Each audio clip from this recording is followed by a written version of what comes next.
안녕하세요. 이번 강의에서는 첫 번째 예제에 쓰인 라이팅도 알아보고 섀도우를 쉽게 넣어줄 수 있는 라이트 블라커도 배워볼 텐데요.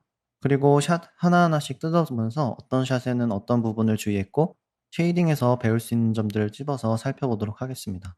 샷에 쓰인 라이팅은 간단하고 라이트 블라커도 쉬운 주제라 일단 먼저 샷 하나하나 살펴보도록 할 텐데요. 전체 오버뷰 같은 느낌으로 지금 간단히 얘기를 해보면 첫 번째 샷을 봐보면 모델링을 할 때 인터섹션을 줄여서 AO가 제대로 렌더링하게 되는 부분, 그런 차이점을 봐보게 될 거고, 두 번째는 유저 데이터를 이용해서 클로너를 사용했을 때 오브젝트의 그라데이션 효과를 넣어주는 부분, 세 번째 샷에서는 보로노이와 보로노이를 씀으로써 나오는 버텍스 맵, 그리고 커비처 맵으로 쉐이딩을 하는 이 부분과, 네 번째 샷에서는 이 쉐이더 안에 애니메이션 넣은 지금 여기 나오는 부분이죠. 이 부분 어떻게 했는지 한번 같이 알아보도록 할게요. 첫 번째 샷부터 같이 봐보겠습니다. 이제 첫 번째 샷을 열어서 가져와 봤는데요. 이제 이 샷에서 주의할 부분들은 아주 간단한 샷이어서 짧을 것 같은데, 인터섹션을 넣었을 때의 차이와 안 넣었을 때의 차이를 주의하면서 렌더링을 하는 것입니다. 지금 특히 두 가지의 벽을 봐볼 텐데, 이제 렌더링 할 때는 여기 두 개죠. 카메라로 봤을 때. 이때 지금 벽을 보면 지금 닿아 있는 것 같지만 아주 작은 틈으로 닿아 있지 않은 것을 볼 수 있어요. 그래서 한번 같이 렌더링을 해보면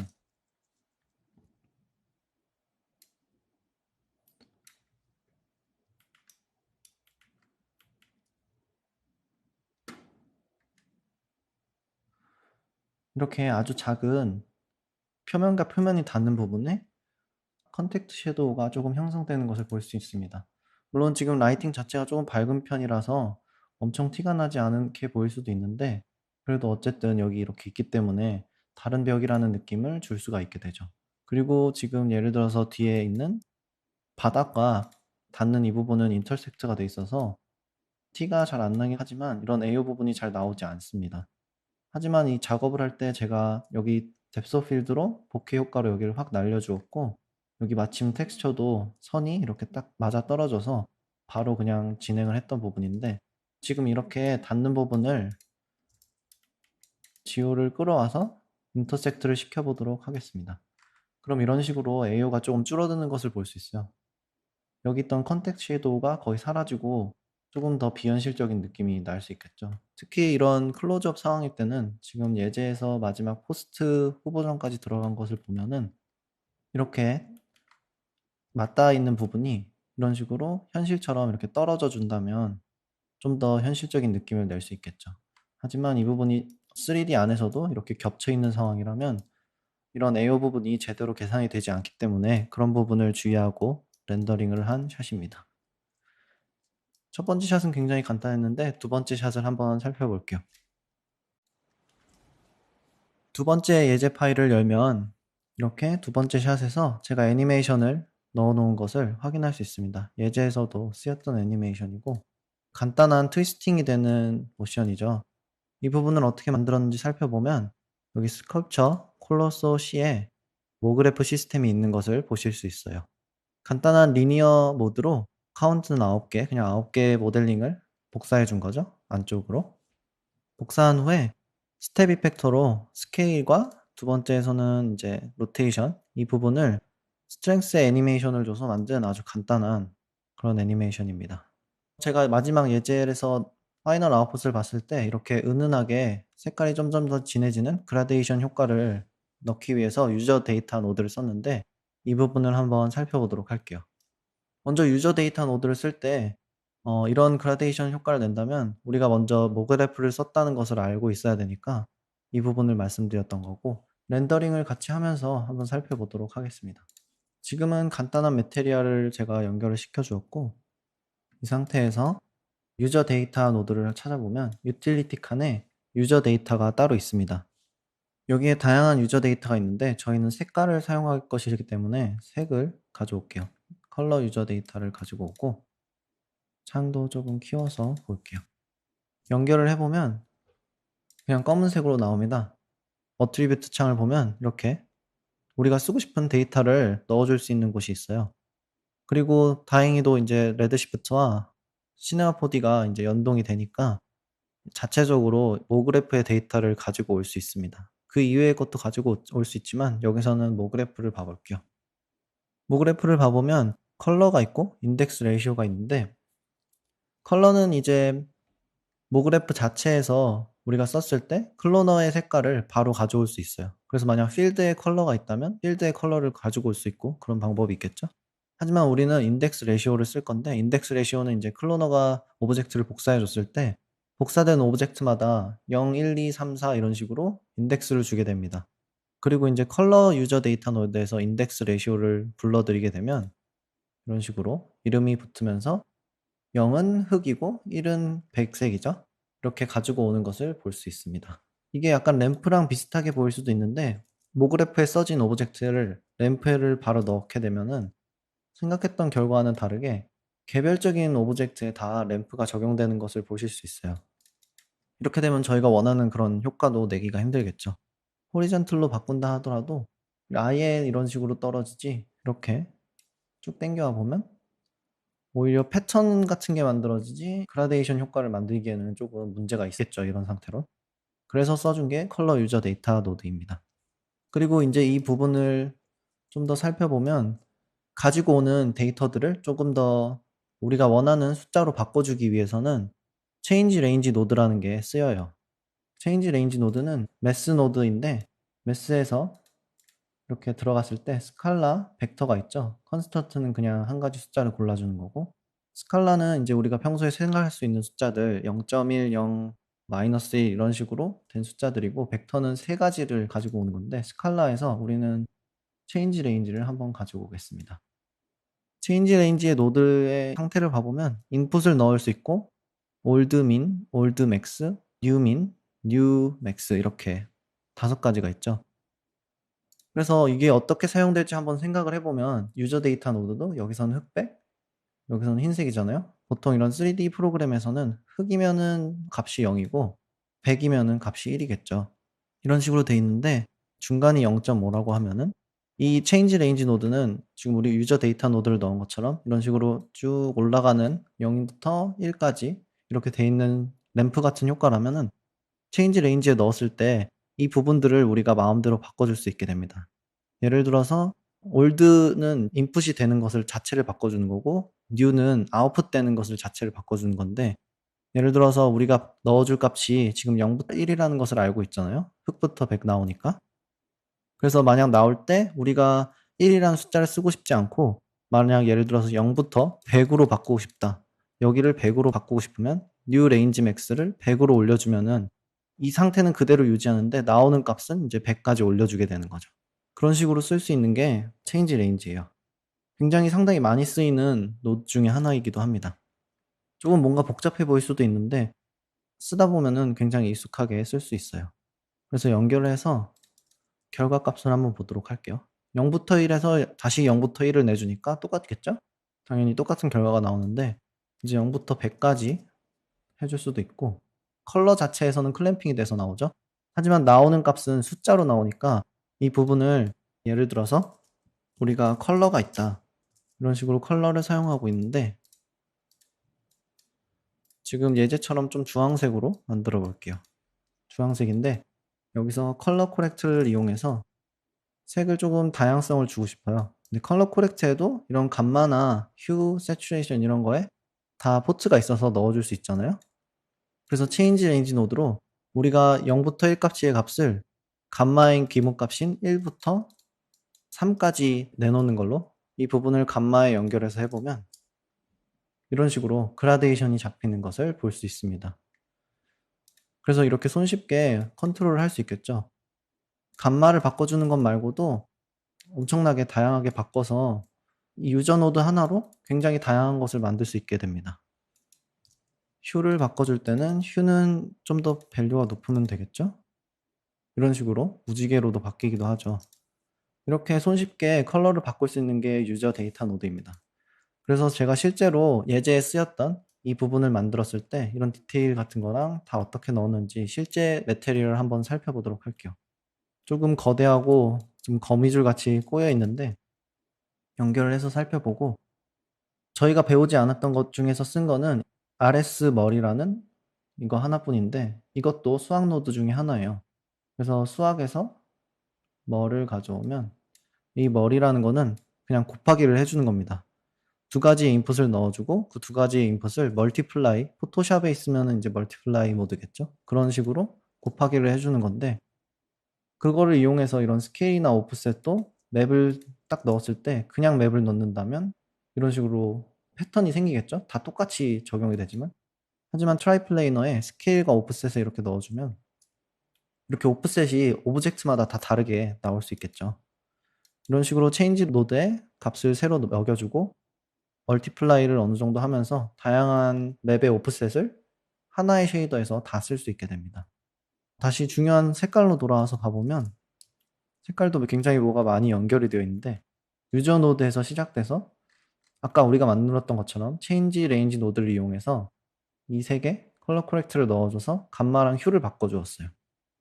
그래서 휴에는 뭐 0부터 마이너스 8로 해줬고 위에 감마에는 0.784부터 1.172 이렇게 어두운 부분부터 밝은 부분까지 바꿔줄 수 있게 해주었습니다. 그리고 그 이후에는 컬러 레이어를 이용해서 다양한 노이즈를 합쳐준 그런 간단한 형식이에요. 뭐가 많아 보이긴 하죠. 근데 이렇게 왔을 때 하나하나씩 탭을 밟아가면서 읽어보면은 그다지 어렵지 않고 우리가 배웠던 걸로만 지금 되어 있으니까 천천히 풀어가면은 어떤 건지 알 수 있습니다.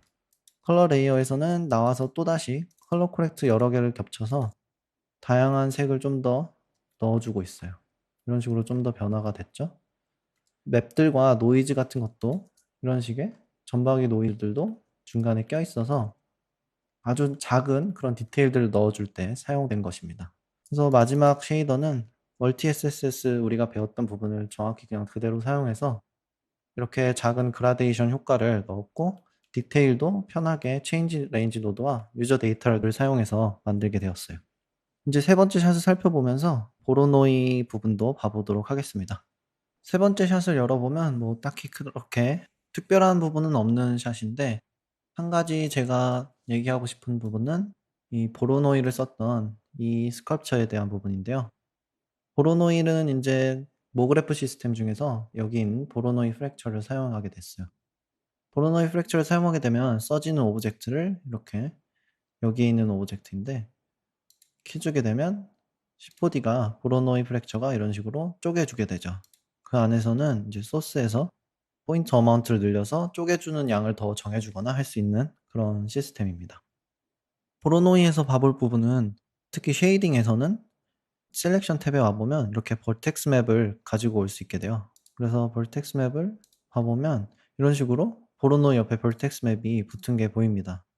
이런 식으로 벌텍스 맵을 보면 엣지, 벌티시 뭐 이런 식으로 여러 개가 나오는데 보로노이가 깨줄 때 벌텍스 맵을 만들어주면서 그 부분을 쉐이딩으로 가져와서 쓸 수 있게 해주는 그런 부분입니다. 그래서 한번 쉐이더를 살펴보도록 할게요. 렌더 세팅에서 제대로 제가 잡았는지 보고 이렇게 렌더를 해주고 있는데 쉐이더 자체는 아까 거보다 확실히 좀 간편하죠? 봐야 할 부분은 이 벌텍스 부분입니다. 이 벌텍스 맵을 사용해서 디테일도 넣어줄 수 있기 때문에 이런 식으로 벌텍스 맵이 생기는 시스템이라면은 안 써줄 이유가 거의 없죠. 벌텍스 맵을 쓰기 위해선 Shift C를 눌러서 벌텍스를 한번 쳐볼게요. 그럼 두 가지가 나오는 것을 볼 수 있습니다. 이렇게 C4D 벌텍스 맵이 있고 벌텍스 애트리뷰트가 있는데 벌텍스 애트리뷰트는 우리가 C4D에서 나오는 이런 벌텍스 맵이 아니라 알렘빅 파일이나 아니면 후디니에서 가져와서도 벌텍스 맵이 있을 수 있기 때문에 그럴 때 사용하는 게 벌텍스 애트리뷰트이고요. 우리 같이 지금 C4D 자체 내에서 만들었다면 C4D 벌텍스 맵을 사용해 주시면 됩니다. 이렇게 가지고 왔을 때 연결을 해주면 기본 값이 이렇게 하얀색이 나오게 되겠죠. 아무것도 벌텍스를 읽어드리고 있지 않아요.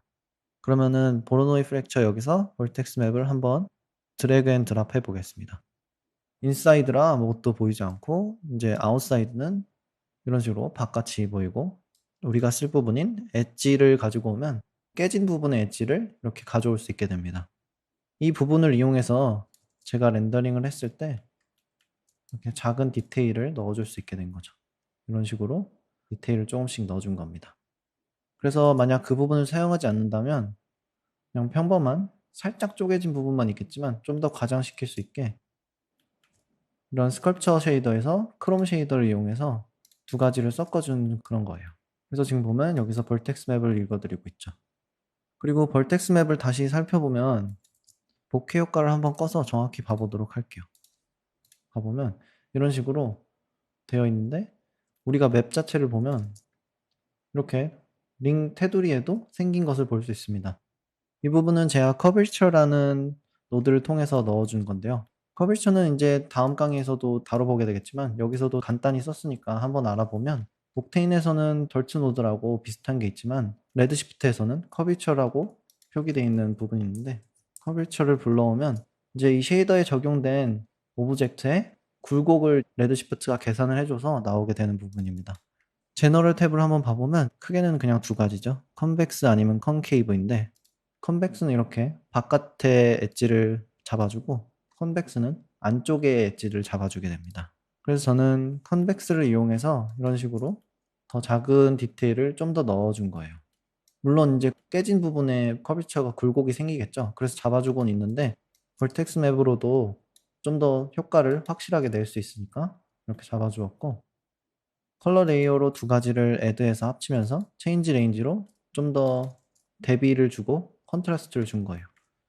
그래서 두 가지의 매테리얼을 합치고 이런 식으로 약간의 디테일을 조금 더 넣어준 거죠.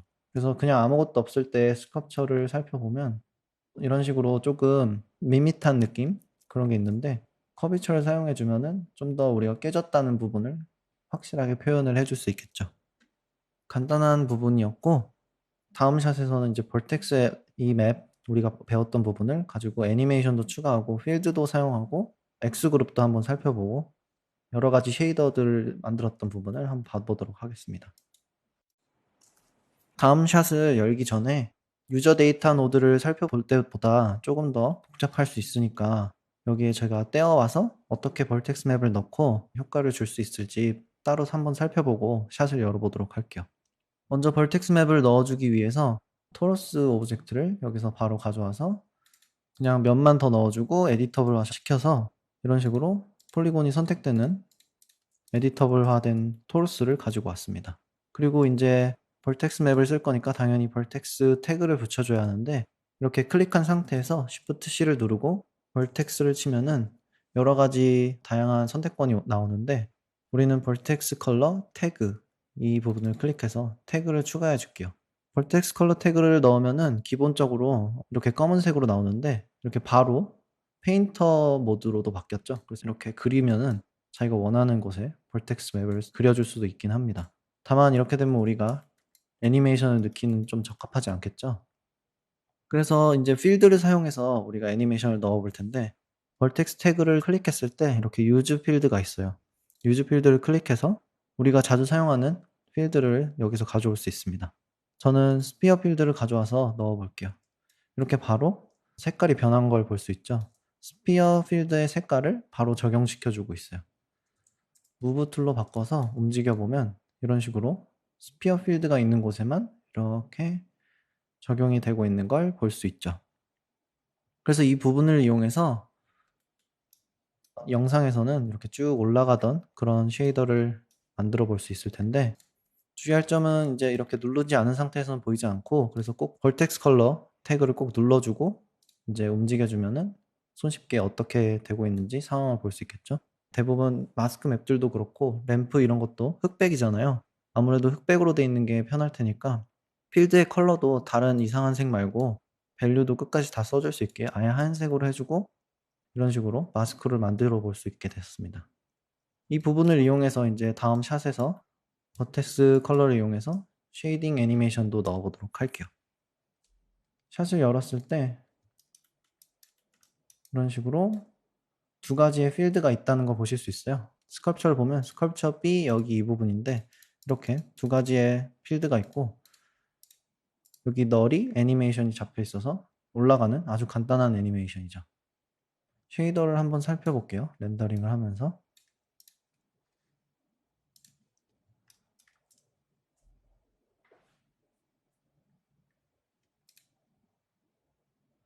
지금 굉장히 낮은 레졸루션으로 하고 있는데 아무래도 많은 테슬레이션이 걸려 있고 디스플레이스먼트도 많다 보니까 느려서 그런데 렌더 세팅에 와서 글로벌 탭에 오버라이드 칸이 또 있습니다. 아더 오버라이드 이렇게 있는데 이 부분에서 전체적인 효과를 껐다 켰다 할 수 있어요.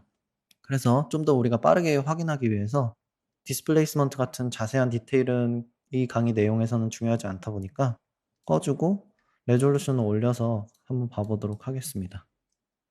720p로 올려주고 아무래도 좀 더 빠릿빠릿하게 되는 걸 볼 수 있죠. 그리고 쭉 내려와서 봐보면 이렇게 필드가 올라가는 곳마다 영향을 받아서 애니메이션이 되고 있는 것을 볼 수 있어요. 여기에 쓰인 쉐이더 구조를 봐볼 텐데 조금 복잡하게 보일 수도 있는 부분이지만 한번 크게 해서 봐보도록 하겠습니다.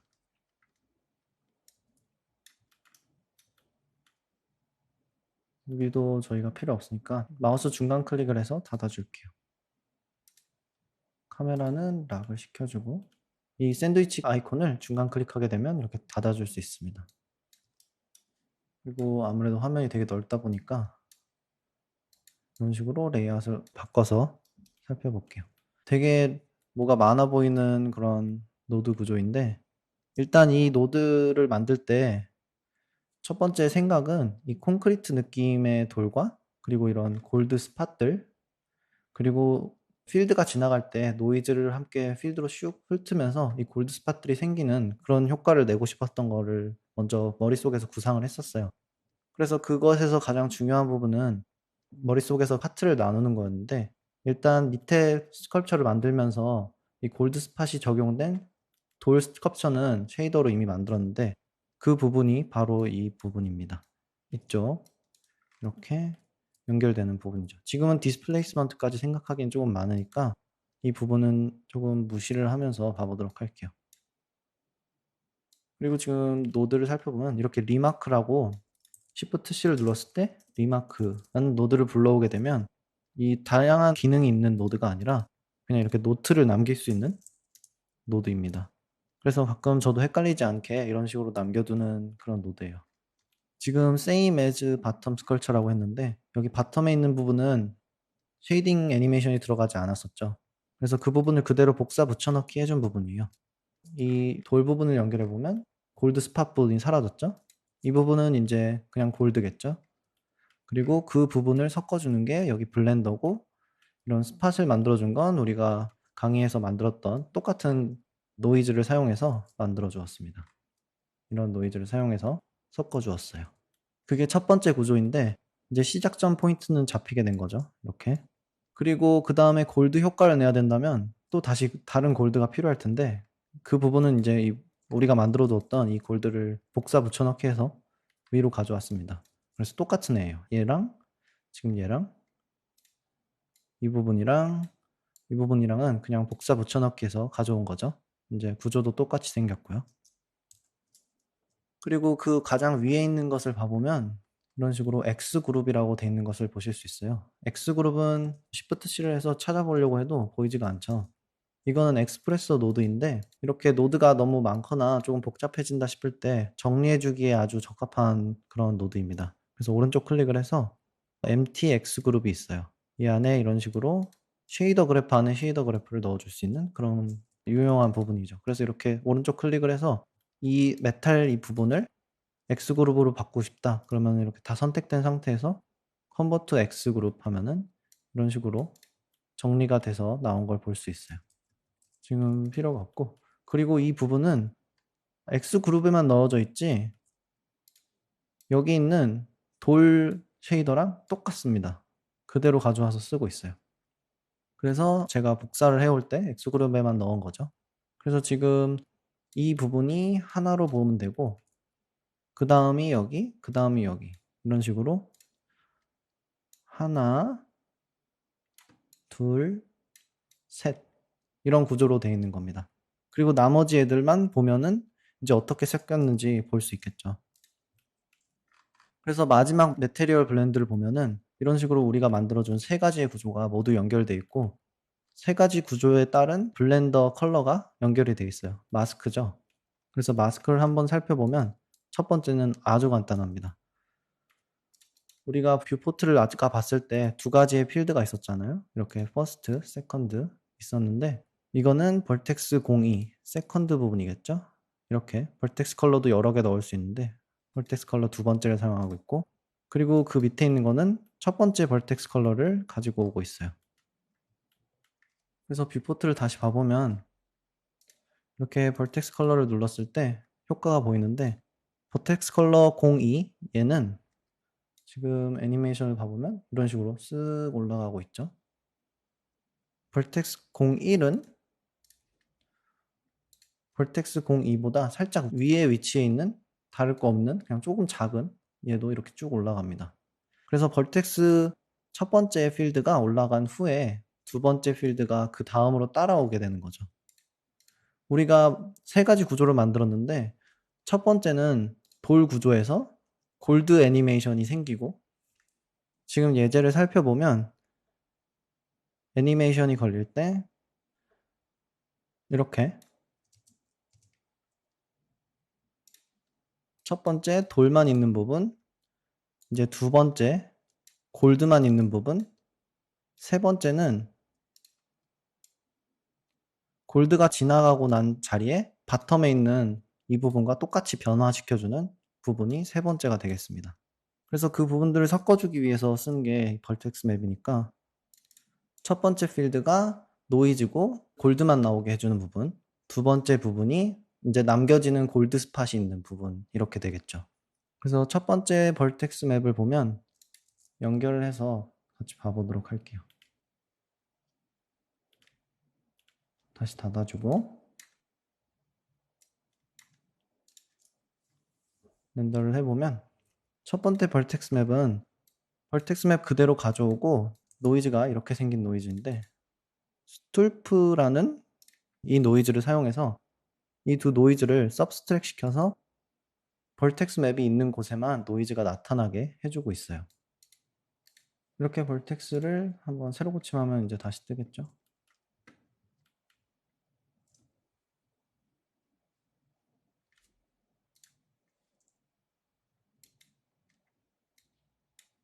이렇게 벌텍스 맵이 노이즈와 합쳐지는 그런 레이어고, 램프로 마지막에 넣어서 색깔만 좀 더 진하게 해준 그런 부분입니다. 하얀색만 좀 더 진하게 해주었죠. 그래서 이게 걸렸을 때 이렇게 골드 부분이 노이즈와 버텍스 맵에서 마스킹으로 사용돼서 나오게 되는 거예요. 그게 첫 번째로 연결되어 있고, 그 다음에 이제 첫 번째 벌텍스 필드가 다 지나가고 나면은 골드 스팟이 남기고 싶다는 아이디어가 있었잖아요. 그래서 그 부분이 이제 두 번째 벌텍스 맵으로 와서 직접적으로 연결돼서 마지막에 결국에 남는 쉐이더는 이렇게 골드 스팟이 여기 남게 되는 거죠. 그런 식으로 해서 완성된 부분이 이 예제입니다. 이런 식으로 한 가지 한 가지 따져보고 시작하기 전에 논리적인 구조만 세워놓고, 내가 원하는 이 효과는 돌부터 시작해가지고 골드가 지나간 후에 골드 스팟이 생긴다, 이런 논리를 가지고 시작해서 만들게 된 노드 구조입니다. 그래서 하나하나씩 잘 풀어가면은 충분히 만드실 수 있고, 그 이후에는 이제 벌텍스 맵을 제가 썼던 거를 바로 디스플레이스먼트에 연결해줘서 그냥 적용되는 부분이 툭 튀어나오게 아니면 들어가게 해준 부분이에요. 여기에서는 0.1로해서 노이즈가 있어서 골드가 나왔던 부분은 안쪽으로 들어가게 해주고, 골드 스팟이 있었던 부분은 0.02로 살짝 튀어나오게 해준 간단한 디스플레이스먼트였습니다. 샷 4개를 한번 뜯어보면서 제가 썼던 쉐이딩과 노드들을 살펴보았는데, 이 씬은 이제 이 예제 자체가 라이팅이 그렇게 복잡하지 않다 보니까 라이팅을 간단하게 어떻게 했는지 알아보고, 여기도 섀도우가 있죠. 이런 섀도우들을 어떻게 넣었는지 한번 살펴보도록 할게요. 여섯 번째 샷을 이렇게 열어서 마지막 샷이죠. 이렇게 봐보도록 하겠습니다. 엄청 간단하게 라이팅은 제가 일부러 다른 특별한 라이팅은 쓰지 않았어요. 라이팅을 공부하는 섹션이 있다 보니까 전체적으로 간단하게 훑어가고 싶은 예제를 만들고 싶어서 HDRI만 사용해서 라이팅을 주었습니다. 한번 같이 살펴보기 위해서 렌더를 켜볼 텐데요. 먼저 디스플레이스먼트들이 굉장히 많이 걸려 있다 보니까 작업을 할 때 느릴 수가 있어요. 그리고 레드시프트의 단점 중에 하나가 디스플레이스먼트를 실시간으로 보여주는 게 조금 느린 편이라고 했었죠. 그래서 라이팅 작업을 할 때는 저는 꼭 렌더 세팅에 가서 글로벌에서 이 테슬레이션 앤 디스플레이스먼트를 꺼 주고 라이팅을 빠르게 진행한 후에 렌더링을 하기 전에 켜 주는 편입니다. 잊어먹으면 안 되겠죠? 이렇게 꺼준 상태로 렌더를 한번 켜 볼게요. 쉐이더는 인제 다 살펴봐서 작게 해 놓고 화면만 보도록 하겠습니다. 이렇게 봐 보면 되게 별게 없는 씬이에요. 아주 간단한 큐브들로만 이루어져 있고 스culpture와 우리가 배웠던 쉐이더들이 적용되어 있는 것을 볼 수 있습니다. 그리고 HDRI만을 사용했을 때 가장 큰 단점은 HDRI 맵마다 쪼금씩 다르긴 하겠지만 전체적으로 다 밝혀 주지 빛의 방향성을 잘 주지 않는다는 점이에요.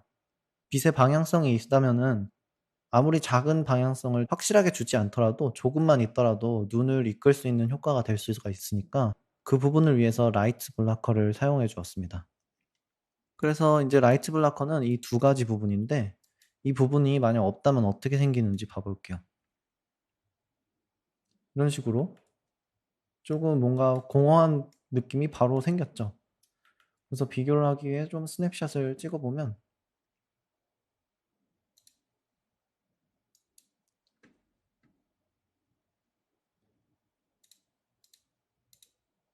이런 식으로 없을 때는 약간 공간이 많이 비어 보이는 느낌이 들어요, 이쪽에.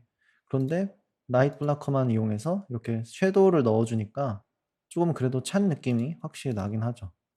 특히 뒤에 있는 마블과 이 크롬 재질이 섞여 있는 이 원판 같은 것을 보면은 라이트 블라커를 쓰지 않았을 때는 너무 밝은 부분만 있다 보니까 이렇게 눈이 오히려 이 중간 스컬프처로 가지 않고 눈이 이렇게 돌다가 이쪽으로 오는 것을 느낄 수 있습니다. 그래서 오히려 쪼금 집중이 분산되는 느낌이고 좀 확 열렸을 때 개방감 같은 거는 들지만 아무래도 오랫동안 봤을 때는 좀 느낌이 이상하긴 한 것 같아요. 인제 이렇게 섀도우를 좀 넣어 주면은 우리가 딱 이미지를 봤을 때 평평하더라도 눈을 쪼금 끌어줄 수 있는 보조적인 역할을 할 수 있게 되죠.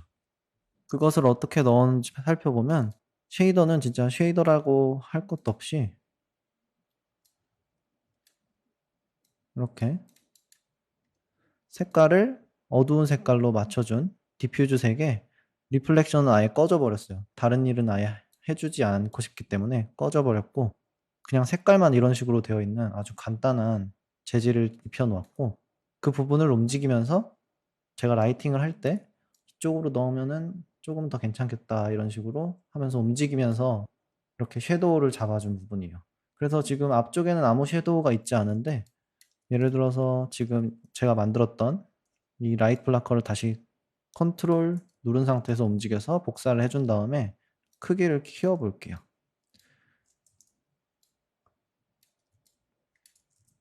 크기를 키워서 이런 식으로